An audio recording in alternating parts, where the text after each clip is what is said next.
Dessin de Victor Hugo. Gravé par Paul Chenet. Texte de Théophile Gautier.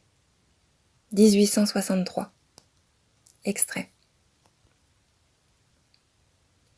Le public sera peut-être étonné de voir que derrière ce titre, il ne se trouve ni chapitre, ni ode, ni prose, ni vers, et cependant, c'est bien toujours le grand poète qui tient la plume. Seulement cette fois, elle ne trace pas ces mots colorés comme la lumière, vibrants comme le cristal, profonds comme l'infini que retiennent toutes les mémoires. Mais elle s'amuse, n'étant plus dirigée, à griffonner sur les marges de l'idée qui rêve les vagues profils des souvenirs, les visions entrevues à travers les brouillards, les chimères de la fantaisie et les caprices fortuits de la main inconsciente. Que de fois, lorsqu'il nous était donné d'être admis dans l'intimité de l'illustre écrivain, n'avons-nous pas suivi d'un œil émerveillé la transformation d'une tache d'encre ou de café sur une enveloppe de lettres, sur le premier bout de papier venu, en paysage, en château, en marine d'une originalité étrange, où du choc des rayons et des ombres naissait un effet inattendu, saisissant, mystérieux, et qui étonnait même les peintres de profession.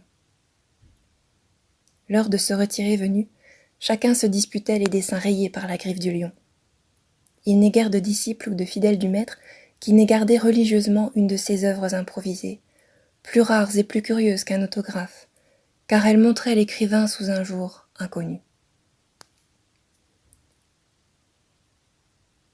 On sait, lui-même y fait mainte allusion dans ses vers, quel infatigable promeneur c'est que Victor Hugo. Pensif et mystérieux rôdeur que la muse toujours accompagne, il aime à surprendre la solitude dans l'abandon de ses attitudes secrètes, à venir chez la nature aux heures où, n'attendant personne, elle reste en déshabillé et ne compose pas son visage. Il erre à travers les prairies lorsque sur les rougeurs du soir les fils de peupliers prennent des silhouettes étranges et ressemblent à des processions de fantômes. Et le matin, quand le frisson de l'aube fait grelotter le vieil orme convulsif au bord d'une route baignée d'ombre, un passant rêveur a remarqué ce tremblement noir sur les blancheurs livides de l'aurore, et vous le retrouverez dans une strophe ou dans un dessin. Car le talent de Victor Hugo, qu'il écrive ou qu'il dessine, a cela de particulier qu'il est à la fois exact et chimérique.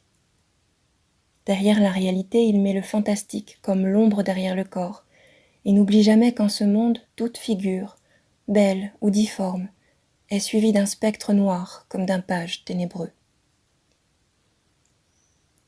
Voici que le souvenir d'un brouillard, enveloppant les formes comme la vapeur du rêve, s'étend sur une plaque vaguement estompée d'aquatinte, à travers laquelle les silhouettes à demi effacées des peupliers et des ormes apparaissent comme des arborisations sous la transparence laiteuse d'une agate.